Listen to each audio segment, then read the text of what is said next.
এক ইঞ্জিনিয়ার অনেক খোঁজাখুঁজির পরেও চাকরি পাচ্ছে না, তখন সে কি করলো, একটা ডাক্তারি চেম্বার দিয়ে বসলো আর সাইনবোর্ডে লিখে দিল যে রুগী দেখা হয় 500 টাকা ভিজিট, যদি রোগ ভালো না হয় তাহলে 1000 টাকা ফেরত দেওয়া হয়।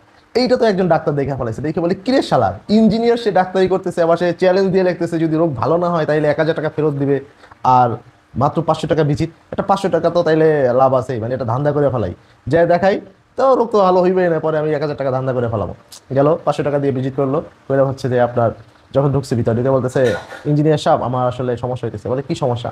বলতেছে আমি আসলে মানে অনেকদিন ধরে খাবার খাইতেছি কিন্তু মুখে কোনো স্বাদ পাইতেছি না।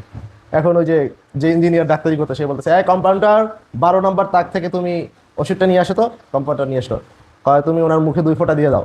যে মুখে 2 ফোঁটা দিছে, এখন ওই যে ডাক্তার আছে সে বলতেছে কি ডাক্তার সাহেব, মানে কি ইঞ্জিনিয়ার সাহেব আপনি কি দিলেন এটা মুখে? বলে কেন কি হয়েছে? এটা কি ওষুধ? এটা তো ওষুধ না, এটা তো পেট্রোল। ও আচ্ছা, কংগ্রেচুলেশন, আপনার মুখে স্বাদ ফিরে পাইছেন, যান আপনি সুস্থ পুরোপুরি। সে তো চলে আসলো, বলো কিরে শালা, মানে গেলাম ডাক্তারি, মানে ডাক্তার ওই একজন ইঞ্জিনিয়ারের কট দিতে পারলাম না, অসুবিধা নেই পরে আবার যাবো। পরে আবার সে পরে একদিন গেছে, যে বলতেছে ডাক্তার সাহেব আমি আসছি, আমার একটা সমস্যা হইতেছে, আমাকে একটু দেখেন। বলে কি সমস্যা? বলে ডাক্তার সাহেব আমি স্মৃতিশক্তি হারাই ফেলাইছি, আসলে অনেকদিন ধরে মানে কি করতেছি, কোন সময় কি করি, যাই কোথায় কি করি মাথায় থাকে না, স্মৃতিশক্তি হারাই যায়। বলে তাই নাকি? বলে হ্যাঁ। এই কম্পাউন্ডার, 12 নম্বর তাক থেকে তুমি ওষুধটা নিয়ে আসো তো। এখন ওই যে ডাক্তার গেছে ডাক্তার দেখাইতে, সে বলতেছে আরে ইঞ্জিনিয়ার সাহেব আপনি কি ওষুধ দিচ্ছেন? বলে কেন কি হয়েছে? কই এটা তো আপনি সেই আমাকে, ওটা তো মুখে স্বাদ না পাওয়ার ওষুধ, আপনি মানে খাওয়াইছিলেন না আগের বার। কংগ্রেচুলেশন, আপনি তো আপনার স্মৃতিশক্তি ফিরে পাইছেন, আপনি তো রোগ ভালো হয়ে গেছে, দেন এখন 500 টাকা দেন।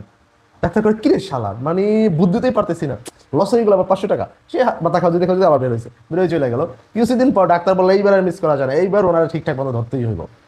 এইবার গেল, যাই বলো ডাক্তার সাহেব, বলে যে কি? বলে আমি তো আরেকটা রোগের ভিতরে ভুগতেছি। কয় কি রোগ আমার? কয় আমি না চোখে দেখি না ঠিকভাবে, আমি চোখে দেখি না, আমি অন্ধ হয়ে গেছে। বলে তাই নাকি? আচ্ছা, আসলে আমি তো চোখের ডাক্তার দেখি না এখানে, তো আমি আসলে চোখের মানে চোখের রুগী তো আমি দেখি না, আমি তো এটা পারি না। বলে কি বলেন? যদি না পারেন আপনি তাহলে আমাকে 500 টাকা 1000 টাকা দেন। বলতে আচ্ছা ঠিক আছে আপনাকে দিতেছে। বইরা সে করলো কি, 20 টাকাটা নোট বাড়ি করে তার হাতে দিছে। বলতেছে কি ডাক্তার সাহেব আপনি কি মানে কি আপনি কি বাটপাড়ি করতেছেন? বলে কেন কি হয়েছে? কয় আপনি 1000 টাকা দেওয়ার কথা বলে আপনি দিচ্ছেন মাত্র আমাকে 20 টাকা। কয় কংগ্রাচুলেশন, আপনার চোখের দৃষ্টি ফিরে পাইছেন, দেন 500 টাকা।